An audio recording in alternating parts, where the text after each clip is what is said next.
AppSec2Go, o podcast da Conviso.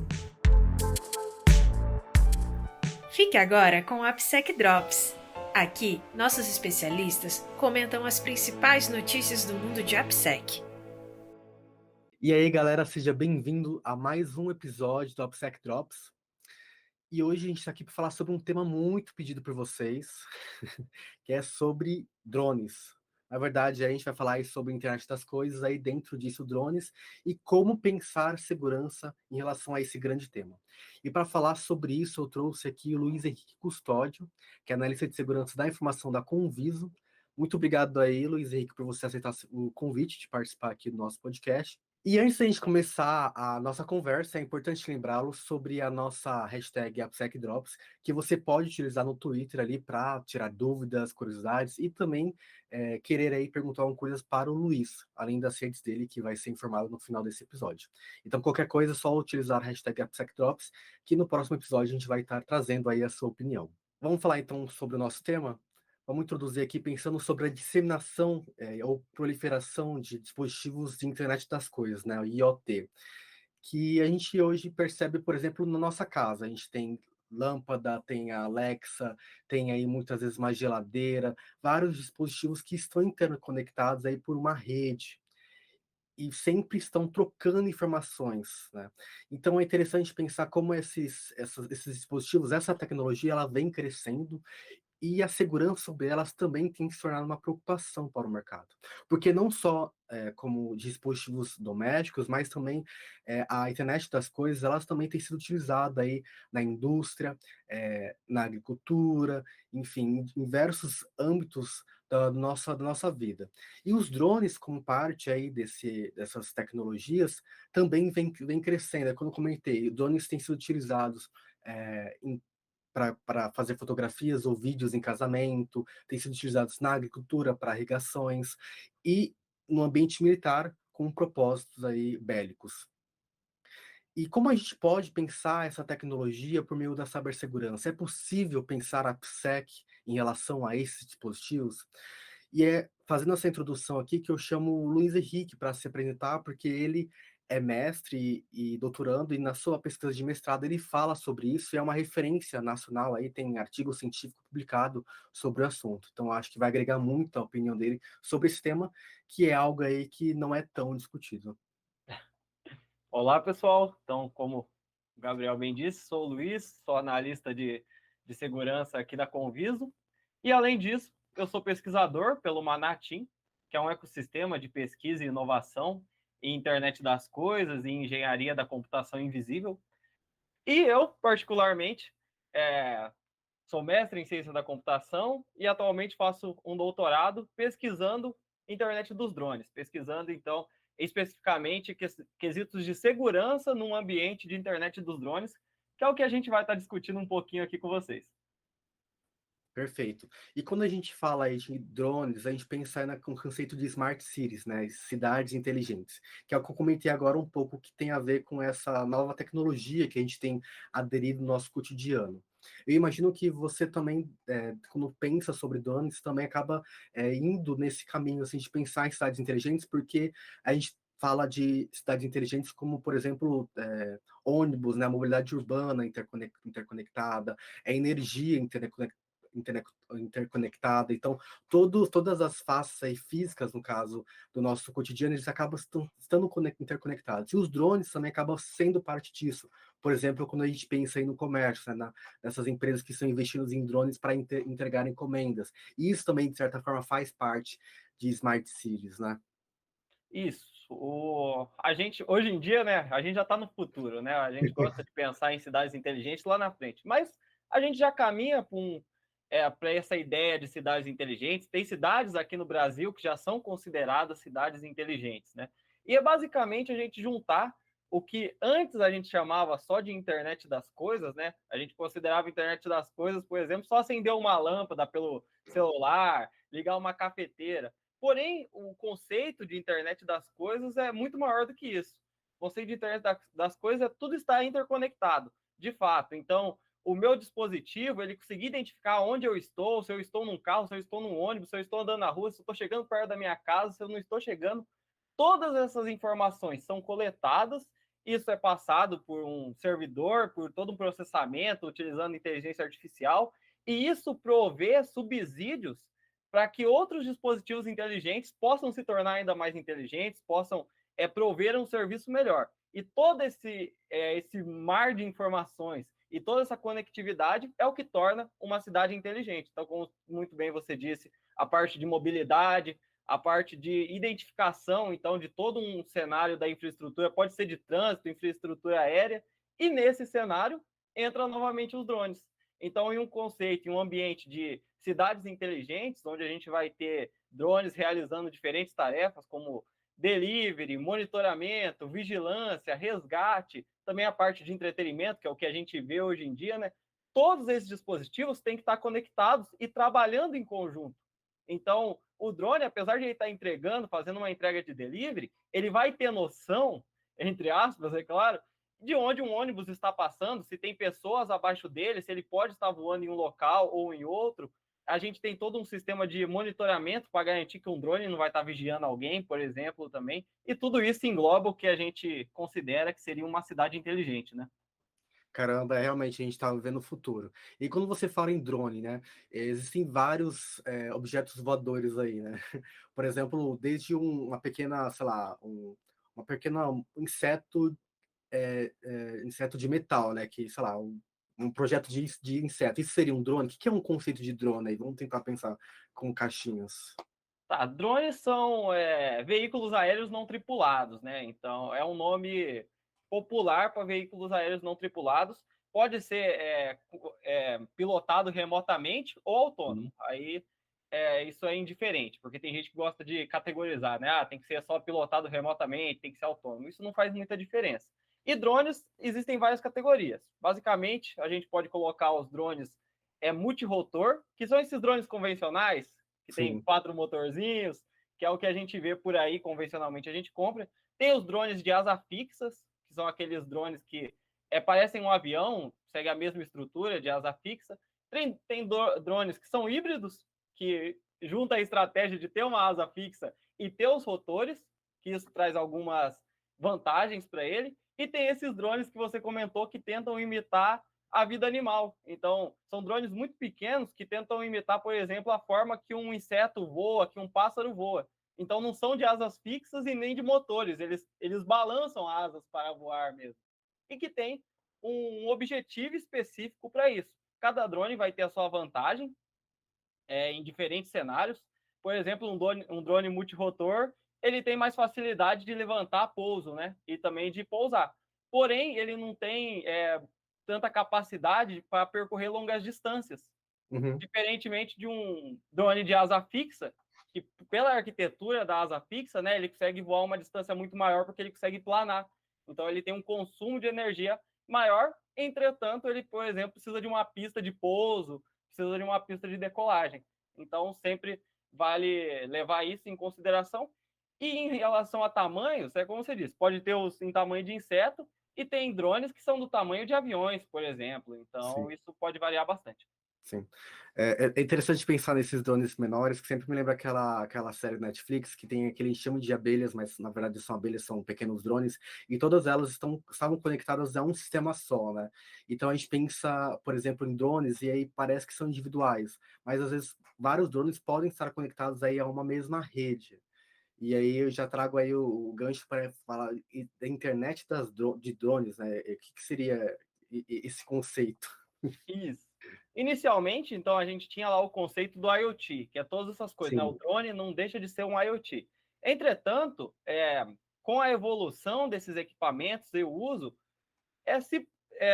surgiu, né, a ideia de ter uma categoria própria, que no caso seria a internet dos drones. O que é isso? Isso foi proposto em 2016 por um pesquisador da Universidade de Waterloo, chamado Garibi. Ele propôs o conceito de internet dos drones, que nada mais é do que uma arquitetura de rede em camadas para controlar o espaço aéreo para drones. Então, considerando que a gente vai utilizar drones para fazer aquele monte de tarefa que eu citei, como vigilância, monitoramento, entrega de delivery, você não pode simplesmente pegar um monte de drone, jogar para o espaço aéreo e confiar que eles vão chegar no destino deles. É preciso uma arquitetura, uma forma de controlar, uma forma de identificar onde esses drones estão. E o conceito de internet dos drones vem justamente para isso. São várias camadas de rede que buscam definir onde um drone pode estar ou onde ele não pode estar, é onde ele pode ficar parado, quais são os caminhos que ele pode seguir, né? Então, basicamente, na internet dos drones, a gente tem alguns conceitos como vias aéreas, que é justamente a via aérea onde aquele drone pode estar passando, sendo que tem uma direção específica para essa via. Então, por exemplo, considerando nosso trânsito, né, tem a contramão ali. A gente tem as interseções, na verdade, que são o conjunto, né, o encontro de duas vias aéreas. A gente tem os nós, que são espaços onde não tem via aérea definida, então esses drones poderiam voar livremente. Normalmente, nesses espaços, a gente propõe o uso, por exemplo, a criação, né, de estações de abastecimento. O drone aí tem baixa capacidade energética, então nesses nós, ele teria um local para ele pousar, por exemplo, para se reabastecer, para continuar a sua missão, ou para ocorrer a troca. Talvez um drone ele pare e um outro drone pega aquela carga e leva para o local específico, então isso seria feito nos nós. E tudo isso é englobado dentro de zonas. Então o Garibe propõe dividir o espaço aéreo em zonas, onde cada uma dessas zonas tem seus portões de entradas e seus portões de saídas, e dentro dessas zonas tem vias aéreas e nós específicos. Então, o drone só pode voar em uma zona, o drone pode percorrer essa e essa zona, por essa via aérea. Isso é muito parecido com o que existe hoje no espaço aéreo para controle de aviões e de helicópteros, por exemplo. Sim, com certeza. Me lembrou bastante desse mesmo ecossistema. E aí, pensando nessa internet dos drones, esses drones, eles coletam muitas informações, eles trocam informações, e essa internet, ela acaba tendo também um pouco de acesso a isso, né? Porque ela vai dar espaço para essa troca. Então, quando a gente fala, então, nessa parte de segurança, a gente pensa, então, na segurança dessa internet, sim, não necessariamente do drone. Ou é o drone também e essa internet? Está tudo interconectado, então, por exemplo, se um é vulnerável, praticamente tudo fica propenso a um ataque também. Sim, quando a gente pensa em internet dos drones, tudo é um alvo viável. Então, por exemplo, a gente tem as ZSPs, comunicação, vamos dizer assim, seria o que ia prover toda essa rede da arquitetura da internet dos drones. Então, o que iria monitorar onde o drone está, onde o drone não está, iria receber essas informações. A gente tem o canal de comunicação entre essas informações. Então, por exemplo, a internet dos drones ela é baseada em internet 4G, 5G. Então, toda essa rede móvel, existe vários tipos de ataques que podem sofrer. Os próprios dispositivos. Então, a gente tem os servidores em nuvem, que vai estar processando esses dados. Sim. São um alvo em potencial. As torres de comunicação são um alvo em potencial. A própria comunicação em si, então todo o protocolo de rede que faz a gestão de todos esses dados é um alvo. E o próprio drone. Então o drone, querendo ou não, talvez ele seja o alvo mais frágil de toda essa arquitetura, né? Porque diferente do protocolo de comunicação, da internet móvel que vai ser usada ali, então 5G, por exemplo, que já está sendo pesquisado há anos, então já tem vários mecanismos de mitigação. Servidores em nuvens também, há vários anos são pesquisados, então tem algumas estratégias boas para isso. O drone é o mais complexo, porque ele é o que tem menos poder computacional, o que, querendo ou não, comparado com os outros, é o que tem menos pesquisas em relação. Então, provavelmente, ele é o alvo mais frágil de toda essa arquitetura. Entendi, ele seria como uma porta de entrada dentro desse todo o sistema. E lendo ali o seu artigo, inclusive vai estar aí na nossa referência, acho importantíssimo para quem tiver mais curiosidade de querer entender mais com profundidade sobre o tema, tem a parte da termos energéticos em relação ao drone, né? E aí você diz ali que, por exemplo, é complicado você projetar algumas defesas em questão de como o drone ele em si já tem ele tem uma restrição, né, de gasto energético, da sua capacidade de energia. E aí você, por exemplo, criar algoritmos de criptografia complexos, por exemplo, ou em outros esquemas de proteção de hardware pode aí ser um limitante para os drones. E isso me chamou muita atenção. Isso, drones, querendo ou não, a maioria são equipamentos pequenos, né, de tamanho reduzido, e ele apresenta uma baixa capacidade energética e também baixo processamento computacional, assim como qualquer dispositivo de IoT. Qualquer dispositivo de internet das coisas, por ser pequeno, ele vai ter uma baixa capacidade de processamento.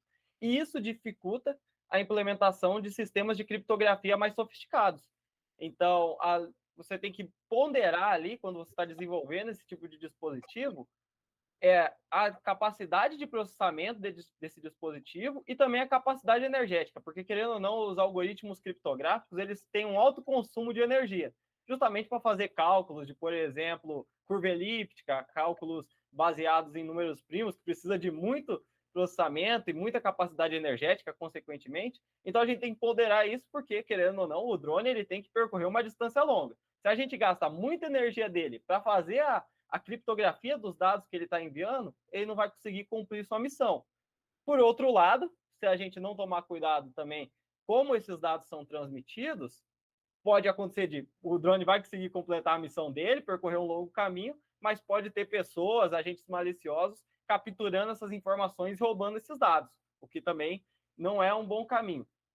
Então, cabe hoje, né, à indústria e à academia pesquisar, e estão pesquisando, formas de encontrar o melhor dos dois mundos. Então, tem projetos, né, tem artigos científicos que propõem já métodos de criptografia próprios, pensando em internet das coisas e internet dos drones. Inicialmente, nos primeiros projetos, pensava em criptografias tradicionais, por exemplo, RSA, AES, curva elíptica, porém, foi observado que talvez esse não seja o melhor cenário, então pesquisadores têm proposto algoritmos próprios. Por exemplo, tem um algoritmo que chama IOD Crypt, que é uma ideia de criptografia, né, uma proposta de criptografia de autocertificação. Então, basicamente, o pesquisador ele propôs o uso de chave pública, uma chave que o órgão regulador daqueles drones provê, e o drone, a partir da sua comunicação com a nuvem, ele faz uma autocertificação, né? Então, ele não precisa trocar chaves. E essa autocertificação, segundo o autor do artigo, ela consome 48 vezes menos energia do que algoritmos tradicionais. Então, aí é um caminho, né? E esse é só um dos exemplos que a gente encontra aí na produção científica. Caramba, é muito interessante ouvir isso, porque dá para perceber como ainda estão se desenvolvendo, como ainda muita coisa nova está surgindo. E aí, por exemplo, eu penso assim, né? A gente trazendo um pouco de reflexão até da PSEC aqui, né? Do pensar segurança logo nisso. Se tivesse feito uma modelagem de ameaças, né? Quando você, sei lá, coloca esse drone no ar, será que já teria como ter pensado uma estratégia para evitar isso, né? Enfim, eu acho que essas reflexões a gente pode colocar mais para o final, mas já comecei a pensar nelas agora. E aí, para dar continuidade, quais são os tipos de ataque que a gente tem nesse universo? Ataque é o que não falta. Eu imagino. Tem dois tipos de ataques, né, que um drone pode sofrer. Temos os ataques cibernéticos e os ataques físicos, né? Então, porque um drone ele pode sofrer um ataque físico. Se alguém vê um drone voando e ataca uma pedra, ele está sofrendo eu acho que um ataque físico. Então, e se esse drone cair, a pessoa pode roubar a carga que o drone está carregando, ou quem sabe até mesmo roubar informações daquele drone, se for alguém com uma expertise maior. Esse drone também ele pode sofrer, por exemplo, ataques que não são ataques diretos, né? Mas ele pode sofrer colisão com um pássaro, ele pode cair por causa do mau tempo, ele pode se chocar com outro drone, ele pode bater em uma construção. Esses quesitos, a internet dos drones tenta mitigar. Então, a partir do momento que a gente tem todo aquele esquema de zonas, não é que nunca vai acontecer, mas fica um pouco mais complicado de acontecer, por exemplo, uma colisão entre drones, né? A não ser que tenha um drone ali que ele tá um drone malicioso mesmo, que tente invadir a rede, porém, já tem vários trabalhos também de detecção de drones, então, que vai detectar que tem um drone que não deveria estar ali, e esse drone provavelmente vai ser derrubado. E tem os ataques cibernéticos, que são os ataques de jamming, que são ataques, em linhas gerais, né, de bloqueio de sinal. Então, você tenta bloquear o sinal da central terrestre, né, que manda o sinal para o drone, você bloqueia essa comunicação entre ele e o drone, assim o drone aí vai ficar perdido, porque ele não vai saber por onde ele tem que ir. A gente tem os ataques de spoofing, que são ataques de falsificação de GPS, então você tenta, né, o atacante, enviar um sinal falso de GPS para aquele drone, a fim de enganar ele. O drone ele vai achar que é o sinal oficial, o sinal original, e ele vai acabar seguindo um caminho errado. Tem os ataques de hijacking, que são ataques de envenenamento. Então, pode ser envenenamento de sinal, pode ser envenenamento de flooding, né, de pacotes. Então, o hijack ele engloba vários tipos de ataques, na verdade, mas seria o sequestro desse drone. Então, usar alguma dessas técnicas para sequestrar um drone e daí, posteriormente, utilizar ele para outros tipos de ataque. A gente tem os ataques de flooding, que são os ataques que normalmente a gente chama na segurança da informação de ataques DDoS, né? Porque a gente tem toda uma rede. Essa rede vai estar trafegando pacotes por ali, pacotes de dados. Se algum agente malicioso começar a mandar um monte de pacote destinado a um drone específico ou uma porção da rede específica, pode acabar derrubando essa rede. Se essa rede cair, os drones que estão se comunicando a partir dela também vão ficar perdidos, e nisso um drone pode se chocar com outro, um drone pode cair. Então tem várias outras opções, né, de ataques que podem acontecer aí. E além desses, um outro que tá ali, não é tão popular, né, que a gente não pensa tanto nesse cenário, mas que é também um ataque muito importante, são os ataques de exploitation de software e de hardware. Que daí, aqui a gente tem a ideia de explorar o hardware daquele dispositivo. Então, por exemplo, identificar canais laterais que um drone pode sofrer, vulnerabilidades específicas de modelos de drone, né? Então, tem um drone específico de um modelo que ele tem tal vulnerabilidade e o atacante ele pode explorar essa vulnerabilidade. Aqui entram ataques também, por exemplo, no servidor em nuvem que faz o processamento desses drones. Pode acontecer um ransomware, pode acontecer um malware, pode ter um man in the middle, né, capturando a comunicação. Então, todos esses ataques de exploitation, sejam em nível de hardware, analisando ali as vulnerabilidades de construção de um dispositivo de drone, ou de software, explorando o sistema, também pode causar danos a essa rede. Uma dúvida, assim, em relação a esses ataques, porque eu lembro que no seu artigo você pontuou bem eles, e tem algum que chama mais atenção, algum que é muito mais comum? Ataques de spoofing são os mais comuns, né? Ataques de spoofing normalmente é o que mais acontece. E nesse cenário, aí entra também o jamming e o hijacking, que são ataques direcionados à rede, né? Então, a rede, ok. eu digo, da comunicação entre o drone e a central de comunicação. Então, seja as zonas de providenciamento de serviços, as ZPS, ou a própria, por exemplo, considerando um cenário comum, né, de alguém controlando esse drone, o sinal entre o GPS ali, o sinal do controle remoto, e o drone. Então, por exemplo, o bloqueio de sinal ou a falsificação do GPS é o mais comum. Caramba. E outro ponto que chama a atenção é porque mescla muito hardware com software, né? Porque quando a gente fala de drone, a gente precisa pensar nessas duas facetas, o que não é tão comum assim em outras áreas. E aqui, como a gente pode pensar segurança nesse caso? Porque, por exemplo, a gente já falou um pouco antes, né, sobre a questão energética. E aí isso está muito ligado ao hardware, que limita, né, você conseguir projetar algumas defesas em relação à criptografia avançada, né, sofisticada, por exemplo. Mas como a gente pode pensar segurança nisso? Você sente que talvez alguma forma, alguma método, quando você pensa em AppSec, né? Quando você pensa em shift left, é possível você utilizar isso nessa área, né? Em drones e em internet das coisas? Show. Isso é uma área que, modéstia à parte, eu acredito que eu sou pioneiro aqui na área de pesquisa, né? Pensando em internet dos drones, obviamente, Sim. Porque a gente tem muitas pesquisas na academia que pesquisam fatores específicos. E isso é muito importante, claro. Então, tem pesquisadores que estão pesquisando ali, por exemplo, só os algoritmos criptográficos para a internet dos drones, focado em drones. Tem pesquisadores que estão buscando mitigações em nível de hardware para diferentes tipos de ataques.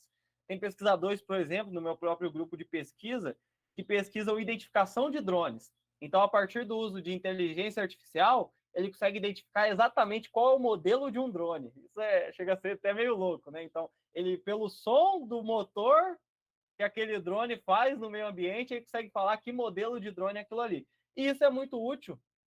Isso pode funcionar, pode ser considerado tanto um método de ataque quanto um método de defesa. Porque você conseguir identificar os drones pode ser uma forma de atacar. Porém, isso vale muito no contexto de internet dos drones, quando eu disse que você tem que ter controle daquele espaço aéreo e saber os drones que estão voando ali.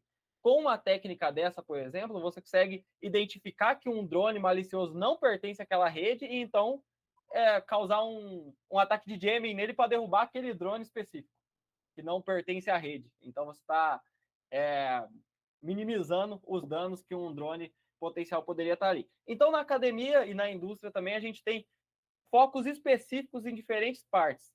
Eu, particularmente, pesquiso o desenvolvimento de uma metodologia de testes de produção de drones. Então, é justamente pensando no AppSec e no Shift Left, né?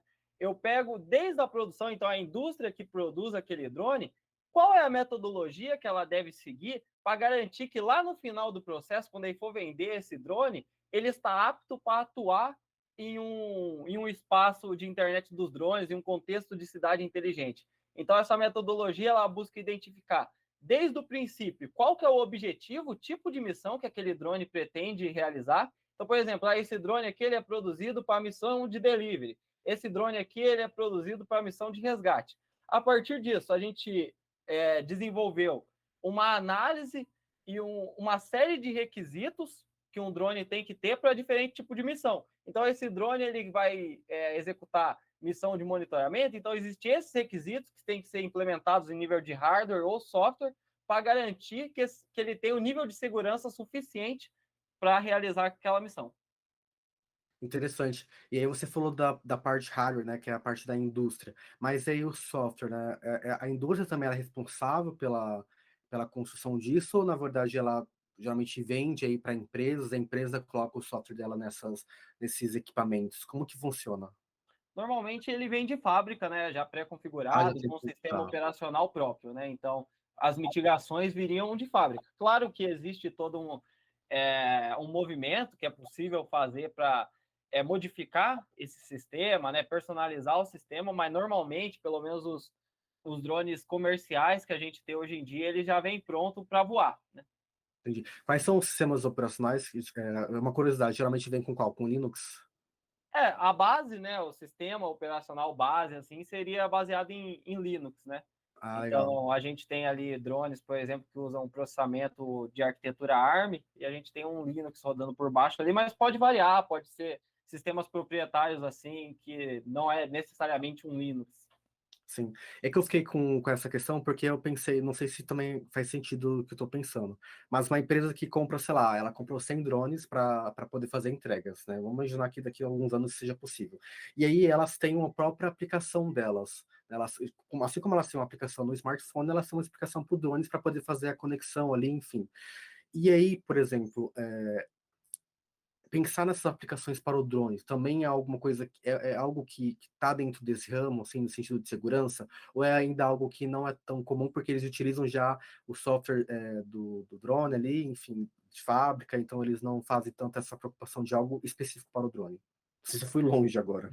Não, essas pesquisas em relação à arquitetura do software por trás do drone, por exemplo, hoje em dia a gente tem a Amazon, o iFood testando o uso de drones para entregas. Esses sistemas são complicados da gente avaliar porque são sistemas proprietários, então a gente não encontra descrição de como exatamente isso funciona, sabe? Então, como que é o sistema, quais são os mecanismos de mitigação, de detecção de ataques que esses drones têm, quais que são os modelos que eles utilizam. Então, é uma informação que é mais difícil da gente encontrar e, consequentemente, é difícil de avaliar. Então, por exemplo, será que os drones que estão testando hoje em dia são realmente seguros? Sim. Qual que é o nível de segurança que a gente tem neles? Qual que é a preocupação que se tem? Claro que a gente ainda vive um ambiente de testes, né? Ainda está testando tudo isso. Então, claro que tem muito a evoluir. Tem alguma coisa nova que você acha que possa ser aprofundada ou desbruçada aí por alguém que queira estudar sobre? Opa, com certeza. Quando a gente pensa em AppSec, inicialmente a gente pensa que é só segurança da aplicação, assim, do software que a gente usa normalmente. Mas se a gente pegar todos esses conceitos, por exemplo, que já foi citado aqui, o do Shift Left, né, que é levar a segurança ali para o início de toda a cadeia de desenvolvimento de software, todo o ciclo de vida de software, a gente pode estender isso. Então, pode ser levado o Shift Left, a segurança, para o ciclo de desenvolvimento de hardware, como a gente estava falando. Então, desde lá do início da concepção de hardware, pensar em métodos, fazer uma modelagem de ameaças, por exemplo, dos possíveis ataques que aquele dispositivo pode sofrer, e com isso desenvolver técnicas, já introduzir técnicas de mitigação nesses dispositivos. Isso é algo que, por exemplo, dando um exemplo aleatório aqui, conhecemos, né, o pessoal de segurança já deve ter ouvido falar lá dos ataques Meltdown Down e Spectre que os processadores dos últimos 10 anos da Intel sofreram e são vulneráveis. Talvez, se existisse, né, se tivesse pensado nesse conceito de fazer uma modelagem e pensar antes de desenvolver aquele mecanismo de otimização, as brechas que poderiam surgir a partir daquela otimização, talvez esses ataques hoje em dia não existiriam. Talvez todo o dano que foi causado, né, todo o prejuízo e todos os mecanismos que tiveram que ser desenvolvidos posteriormente ao ataque poderiam já ter sido desenvolvidos lá no início. Então, esse conceito de segurança de aplicação, eu acho, no meu ponto de vista, pode ser levado para qualquer lugar da segurança. Então, seja com aplicação, seja em hardware, seja quando a gente está pensando em drone, então, justamente o que eu pesquiso, né, que é pensar toda essa questão de segurança antes de liberar um drone para voo. Então, para o drone poder voar, ele ter aquela certificação específica. Pessoal que trabalha com internet das coisas, de modo geral, né? Então, também vale pensar nesse tipo, porque existe uma série de ataques referentes à internet das coisas. Então, é sempre importante a gente pensar nesses conceitos de AppSec, de levar todo esse pensamento de segurança desde lá do início da concepção, desde da primeira ideia, e com isso utilizando diferentes técnicas, né, para chegar no final e ter um produto minimamente seguro. Claro que nada é 100% seguro, mas a gente pode tornar o mais seguro possível. Sim, totalmente. É muito, muito bom o seu comentário, e a gente vê aí que drones, essas coisas é algo que faz parte do nosso dia a dia e que é o futuro, e a gente já está com um pezinho no futuro. Então, nada mais normal do que pensar a segurança e pensar também no futuro real dessas tecnologias. E é importante aí trazer essa reflexão de AppSec, trazer esse pensamento de shift left, porque a gente falou de drones, mas isso também pode ir para outros objetos, né, para outros dispositivos, que inclusive muitos outros novos podem surgir. A gente está vivendo um momento aí de muita coisa nova surgindo, né? Então é importante a gente sempre estar pensando com segurança. Bom, a discussão ela acaba por aqui, mas antes que pedir, Luiz, se você quiser aí falar um pouco sobre, sei lá, seu blog, seus contatos, enfim, fica à vontade de fazer seu jabá final. Não, com certeza. Quem quiser aí me acompanhar e trocar uma ideia também, pode me procurar lá no LinkedIn. Só colocar Lu Henrique 06, que vai me encontrar. Então, isso vale para qualquer rede social: LinkedIn, Instagram, Facebook, meu GitHub também, Lu Henrique. Lá tem alguns projetos relacionados à segurança da informação, então o que vale procurar. Se alguém quiser entrar em contato também com um grupo de pesquisa, né, quiser ser um pesquisador aí acadêmico, também quiser procurar nas redes sociais, só jogar lá Manatim e entrar em contato com a gente. Boa. Mas fica aí que a gente ainda tem mais. Agora a gente vai entrar no nosso giro de notícias de novembro de 2022. Vamos lá para o nosso quadro. E é importante que a primeira notícia é algo que bem do que a gente discutiu, que é do Olhar Digital. Ele fala aqui que antes de pensar em Smart Cities, é preciso pensar em cibersegurança. E essa notícia ela já traz a ideia aí de que a gente fala muito de tecnologias, que as cidades inteligentes podem apresentar, mas pouco tem se discutido sobre a cibersegurança e sobre a segurança de modo geral nessas tecnologias, desse modelo de cidade inteligente, né? E isso é algo que a gente trouxe aqui como tema, e é algo que também é notícia, de que pessoas vêm percebendo isso. Isso, a segurança sempre acaba ficando em segundo lugar, é impressionante, né? Infelizmente, precisa dessa mudança de cultura, que é algo que o AppSec também tenta prover, né? Então, quando a gente fala de AppSec, a gente fala muito de cultura, essa cultura de segurança. Isso é muito válido para o conceito de cidades inteligentes. Então, para isso acontecer de verdade, né? Para a gente chegar a um momento que tudo está conectado, a gente tem que ter um sistema de segurança muito robusto. Existem muitas pesquisas que tentam ajudar nisso. Então, por exemplo, se a gente der uma procurada em artigos científicos, a gente vai achar muita pesquisa falando sobre computação quântica para sistemas de criptografia. Então, você usar conceitos quânticos de computação quântica para gerar criptografia. Então, a gente vê também vários conceitos do uso, né, de vários dispositivos. Então, toda essa ideia de internet das coisas que a gente colocou, né, utilizar o processamento compartilhado desses dispositivos para gerar mais segurança. Então, blockchain também é algo que está muito em alta quando a gente fala em cidades inteligentes. Se Sim, pensa muito em legal. blockchain para gerir toda essa informação, né, de forma segura. E são todas tecnologias já conhecidas que podem ser utilizadas. Mas para isso funcionar de verdade, cabe também a gente mudar a nossa cultura e pensar sempre em segurança. Não adianta nada a gente ter todas aquelas tecnologias se a gente não dá o devido valor a elas, né? Perfeito. E agora vamos para a notícia 2, que fala aí sobre o momento que a gente está vivendo, né? Quem está ouvindo agora, talvez, não sei se está ouvindo no futuro, muito distante, mas a gente está aí no começo da Copa de 2022, e nessa notícia aqui do Boletim SEC, traz a informação de que cyberataques vão aumentar durante a Copa do Mundo, e diz que é um fenômeno normal, né? Já que muitos eventos estarão acontecendo ao redor do mundo, e aí muita gente vai querer lucrar em cima disso. Copa do Mundo aí não tem jeito, né? E chama muita atenção isso. Vai aumentar muito tanto o ataque cibernéticos quanto o ataque nos próprios jogos. Então, por também, exemplo, está muito em alta aí, né? Ataques de phishing. E eu digo assim, está muito em alta todo mundo já deve ter ouvido falar, pelo menos, do Flipper, que é aquele novo dispositivo de hardware hacking, né? Que possibilita uma série de ataques com um único dispositivo. Se você pegar um negocinho desse aqui, ó, aqui é um ESP32. Dá para você fazer um monte de ataque. Então, por exemplo, a pessoa que está lá no campo, se usa um negócio desse, por exemplo, para capturar o tráfego de rede, para derrubar o Wi-Fi dos outros. Então, tanto ataques desse nível quanto ataques de phishing, ataques em sistemas mesmo, com certeza vai aumentar muito, porque o pessoal está aí para aproveitar, né? Então, querendo ou não, o agente malicioso ali, ele vai aproveitar esses momentos de alta, assim, né, para realizar esses ataques. E agora para a terceira notícia aqui, que diz que a maioria dos hackers precisa de 5 horas ou menos para invadir ambientes corporativos. Essa notícia é de uma pesquisa aí com 300 hackers éticos que trazem essa informação. E isso é interessante, porque 5 horas é muito pouco. Em pouco tempo você consegue aí invadir um ambiente corporativo que aí você consegue dados, consegue informações, enfim, controle. Isso é perigoso. Falar para ti, eu acho que os pesquisadores foram até conservadores, hein? 5 horas é bastante tempo. Eu acho que dá para fazer mais rápido, dependendo do cenário. Porque tudo é vulnerável, né? Seja o sistema ou seja as pessoas, né? Quando a gente pensa em ataques de engenharia social, as pessoas talvez sejam o ativo mais vulnerável de toda a cadeia. E isso pode ser em ambiente corporativo, pode ser facilmente explorado, e esse ataque de engenharia social levar a um ataque de infraestrutura, né? Então, a partir do momento, por exemplo, que uma pessoa se infiltrou em um escritório, ele pode usar, de novo, um dispositivo de internet das coisas, um negocinho desse ali, para infectar toda a rede, toda a infraestrutura, né? Então... Caramba. Bom, o Giro de Notícias acaba por aqui, o episódio também.